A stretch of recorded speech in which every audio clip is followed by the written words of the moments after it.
E aí pessoal, tudo bem? Bem-vindos ao canal Conexão Paralela. Eu sou o Rodrigo, este é o Mestre do Terror. E este é outro vídeo em que a gente vai falar de fantasma. Recentemente, bem recentemente mesmo, pelo menos para os padrões deste canal, eu postei um vídeo no qual eu mostro a aquisição dessa edição aqui, O Fantasma número 1 da Mitos. A Mitos lançou 12 edições dessa revista, me faltava a número 1 e eu finalmente consegui, completei a coleção, fiz um vídeo para comemorar. E aí, claro, eu fui ler, né? Era a que me faltava, eu fui ler essa edição. E normalmente eu não faria um vídeo, né, a respeito disso, porque, né, não já tinha aparecido fazia pouco tempo e tal. Mas só que ao ler essa edição eu me deparei com algumas coisas que eu achei extremamente curiosas e eu quis comentar, quis falar com vocês a respeito. A primeira coisa que me chama a atenção é que a Fantasma número 1 da Mitos, né, O Fantasma número 1, ela já começa com uma história que fala, né, de acontecimentos das quais a gente não viu, a gente não pôde participar. Esse é o número 1, não teve uma edição anterior. E você já começa lendo assim, anteriormente. E aí contando fatos que aconteceram na história que antecedeu essa. Eu achei já extremamente estranho, né? Não entendi então por que a Mitos não publicou a primeira aventura em que isso acontecia, né? Não importa como ela tenha sido ou quando tenha sido, né? Ficou estranho a gente ler um anteriormente de um anteriormente que a gente não teve acesso. A menos que alguém me diga que de alguma maneira isso foi publicado em alguma outra revista, em alguma edição que não era a revista O Fantasma da Mitos. Ainda assim, então no recordatório aqui deveria ter como visto na edição tal. Isso ficou estranho. Qual foi a outra coisa que me chamou a atenção? Esse material aqui é um material sueco, né? É um material da editora sueca lá, né? Egmont é o nome da editora, se não me engano, né? Alguma coisa assim. É Egmont, né? E é o material, digamos assim, mais moderno que vinha sendo publicado do Fantasma. Essa editora ainda publica o Fantasma regularmente dela lá, né? E a abordagem, é claro, traz o Fantasma para um contexto mais moderno, com histórias mais modernas. Chama a atenção, né? É claro que são histórias bem mais violentas.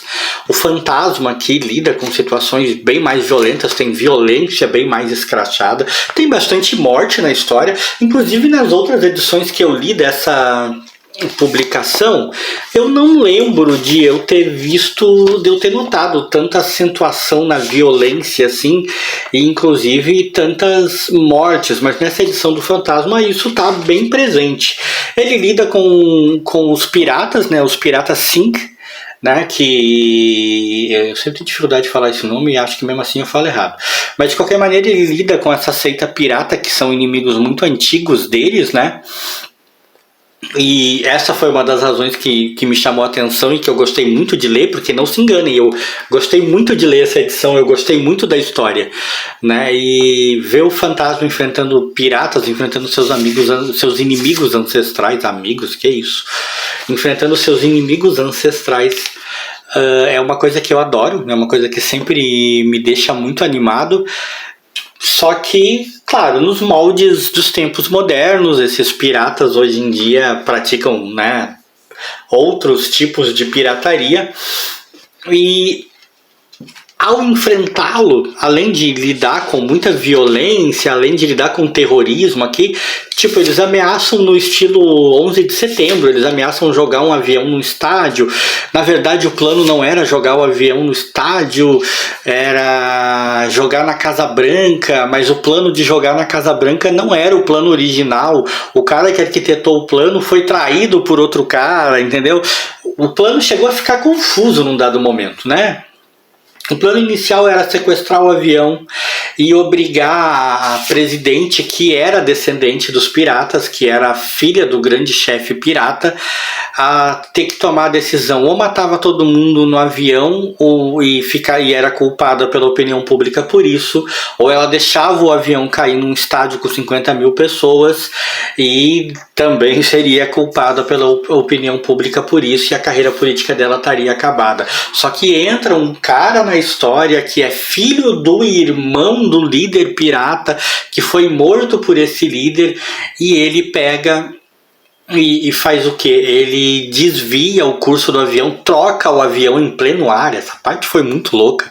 Ele troca o avião em pleno ar e ele joga o avião na Casa Branca, porque ele queria matar a presidente e acabar com as chances dela um dia ser líder dos piratas, porque ele queria vingar não só o pai dele, que havia sido morto pelo atual líder dos piratas, mas também queria ser, né, o novo líder. Olha que doideira, que rocambolesco essa história, né? E ainda para piorar ou melhorar a situação, vem o ponto que eu acho o mais doido de tudo, né? O mais interessante de tudo. O filho do fantasma, a líder pirata, seduziu o fantasma numa outra aventura aí que nós também não vimos. O fantasma estava meio grogue, ela se aproveitou do moçoilo e engravidou dele e teve um filho. Ou seja, o fantasma tem um filho bastardo. Pelo menos nas histórias, no cânone, né? Vamos dizer assim, da editora sueca, né? Ele tem um filho bastardo, um filho fora do casamento com essa líder pirata. Eu achei bastante ousado isso, bastante interessante, né? Me chamou a atenção demais. E eu me pergunto o destino desse filho. Eu me pergunto se essas histórias continuam sendo publicadas com regularidades lá, né? E se que desdobramentos tiveram ou vão ter com esse filho bastardo do fantasma. Eu nunca tinha ouvido falar na possibilidade do fantasma ter um filho bastardo, vamos dizer assim, né? E eu não falei ainda, mas tá aqui, ó, os textos é do tal do Klaes Heimenhardt e os desenhos do Rainer Beide. Não gostei muito dos desenhos, confesso, em alguns pontos fica muito caricato, mas a história eu achei muito ousada e com um nível de ação e violência que não é tão normal, tão comum pra gente que não tá acostumado a esse material mais moderninho se deparar, né? A gente fica no meio termo.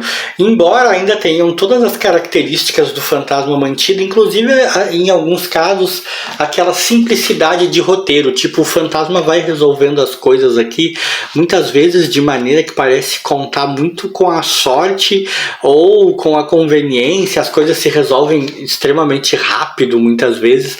O líder pirata, a maneira como ele termina também, né, para sua filha assumir, é bastante inusitado.